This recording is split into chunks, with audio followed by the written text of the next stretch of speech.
Selamat pagi anak-anak. Jadi hari ini setelah kita selesai mempelajari mengenai Kingdom Plantae, sekarang kita akan mempelajari mengenai Kingdom Animalia. Nah, kalian pasti sudah tahu kalau Kingdom Animalia itu merupakan kerajaan hewan. Kerajaan hewan ataupun bisa disebut juga dengan kelompok hewan-hewan. Kemudian nih, tak kenal maka tak sayang, kita akan mempelajari ciri-ciri dari Kingdom Animalia. Ciri-ciri khususnya ada 3 yang sudah taruh di sini. Yang pertama metazoa atau disebut juga dengan multiseluler. Artinya apa Ibu? Artinya Kingdom Animalia dia tersusun atas banyak sel, sama seperti Kingdom Plantae. Kemudian yang kedua, eukariot artinya Kingdom Animalia sudah memiliki membran inti sel. Kemudian yang ketiga heterotrof artinya Kingdom Animalia dia tidak bisa memproduksi makanannya sendiri sehingga dia sangat hidup bergantung dengan organisme lain dalam menghasilkan atau memperoleh makanan. Nah, yang menjadi tugas nomor 1 kalian yaitu cari kira-kira apa saja perbedaan antara Kingdom Animalia dan Kingdom Plantae.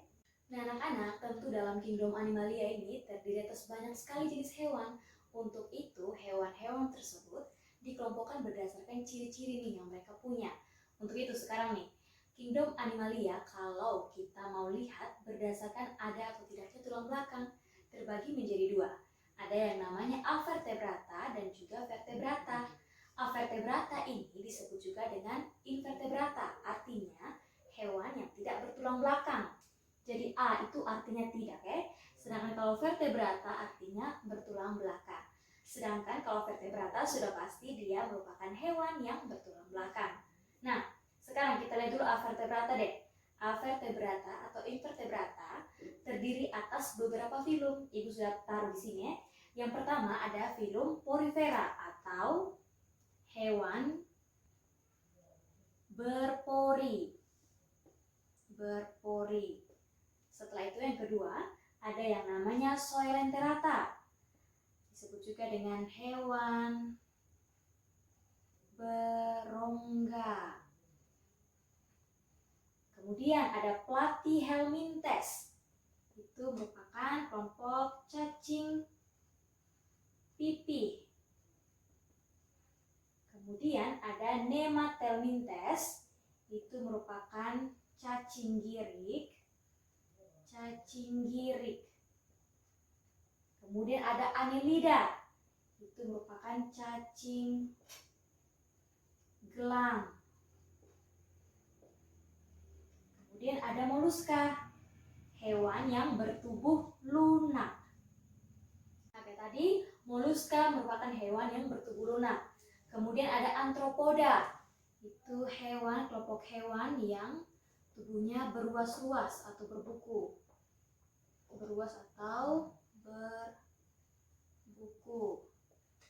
Yang terakhir ada filum Echinodermata, yang merupakan kelompok hewan berduri.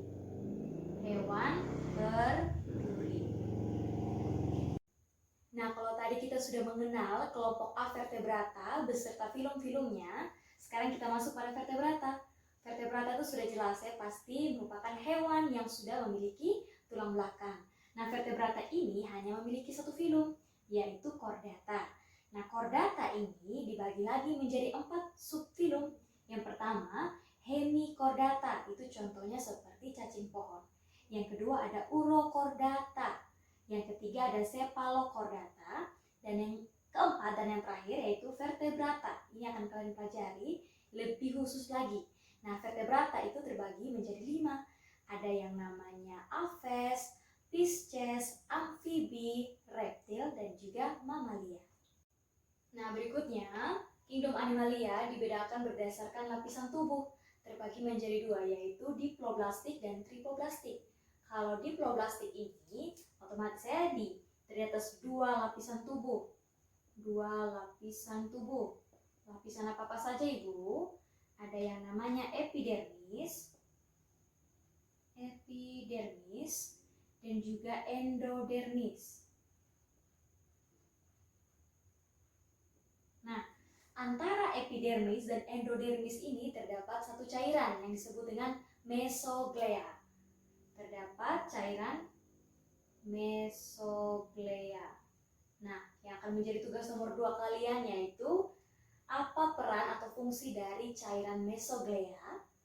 Nah, contoh dari kelompok hewan yang memiliki lapisan tubuh diploplastik itu terdapat pada filum Porifera dan juga Coelenterata. Nah, kita lanjut. Kemudian yang tripoblastik itu terdiri atas 3 lapisan tubuh. Lapisan tubuh. Apa saja Ibu? Ada epidermis, ada mesodermis, kemudian ada juga endodermis. Nah, contoh dari kelompok hewan yang memiliki lapisan tubuh tripoblastik ada Platyhelminthes, Nemathelminthes, ada Annelida, Mollusca, Arthropoda, Echinodermata, dan juga Chordata. Nah, kalau tadi kita sudah mempelajari kingdom Plantae yang dibedakan berdasarkan ada atau tidaknya tulang belakang, sekarang berdasarkan rongga tubuh nih. Rongga tubuh itu disebut juga dengan selon. Nah, terbagi menjadi 3. Ada yang namanya aselomata, ada yang namanya pseudoselomata, dan juga selomata. Kalau aselomata, sudah jelas ya, artinya dia tidak berongga karena ada A-nya nih. Tidak berongga. Itu contohnya pada filum Platyhelminthes.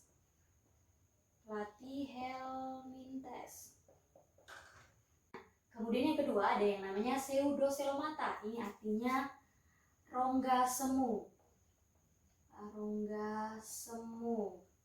Nah, contohnya itu ada pada filum Nemathelminthes. Oke.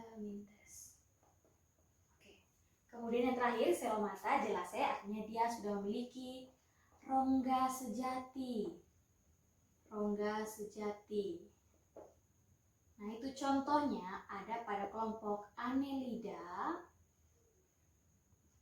Mollusca, Arthropoda, Echinodermata, dan juga Chordata. Oke. Nah, sekarang yang terakhir, kingdom Animalia nih. Kalau dilihat berdasarkan simetri tubuh, dibedakan menjadi 3. Ada yang namanya asimetri, artinya sudah jelas kalau A, artinya dia tidak bersimetri atau tidak beraturan. Bersimetri atau tidak beraturan. Aduh, nama Ibu spiral semua habis. Nah, itu contohnya pada filum Porifera. Oke. Nah, yang kedua, simetri radial artinya bagian tubuh hewan itu tersusun melingkar. Bagian tubuh hewan tersusun melingkar. Nah, jadi misalnya nih bagian tubuhnya itu dipotong-potong, maka akan menghasilkan potongan dengan bentuk yang sama. Nah, contohnya itu ada pada beberapa filum Porifera. Dari Porifera juga ada ya, jadi bukan hanya pada asimetri saja, tetapi ada juga yang sudah berkembang sehingga masuk dalam bentuk simetri radial. Kemudian ada juga dari kelompok atau filum Echinodermata, dan ada juga dari Coelenterata. Nah, yang ketiga, simetri bilateral itu artinya bagian tubuh hewan, bagian tubuhnya itu bersebelahan dengan bagian lainnya. Nah, jadi kalau misalkan dipotong nih bagian tubuhnya melalui mulut dan anus, maka akan menghasilkan potongan yang sama antara sisi kiri dan juga sisi kanan. Nah, untuk tugas nomor 3 dan yang menjadi tugas terakhir yaitu kalian pilih nih dari 8 filum dari kelompok invertebrata tadi, pilih salah satu. Misalkan kamu pilih Annelida. Nah, kamu gambar tuh kira-kira struktur dari Annelida itu seperti apa, kemudian sertakan dengan bagian-bagiannya serta juga fungsinya. Bisa gambar di buku tulis, buku tugasmu, tapi kalau udah gambar di APS ataupun buku gambar juga bisa sekali. Nah, sekian materi pembelajaran kita mengenai Kingdom Animalia untuk hari ini. Kalau memang ada yang kurang kalian pahami, kalian bisa langsung japri ke ibu melalui via WA ataupun GCR. Tugas juga begitu ya, mau kumpul WA atau GCR juga ibu tetap tunggu. Semangat terus belajarnya. Oh, satu lagi, yang belum kumpul ulangan harian Kingdom Plante, tolong segera dikumpulkan karena ibu mau input nilai. Semangat terus belajarnya, stay safe, Tuhan berkati.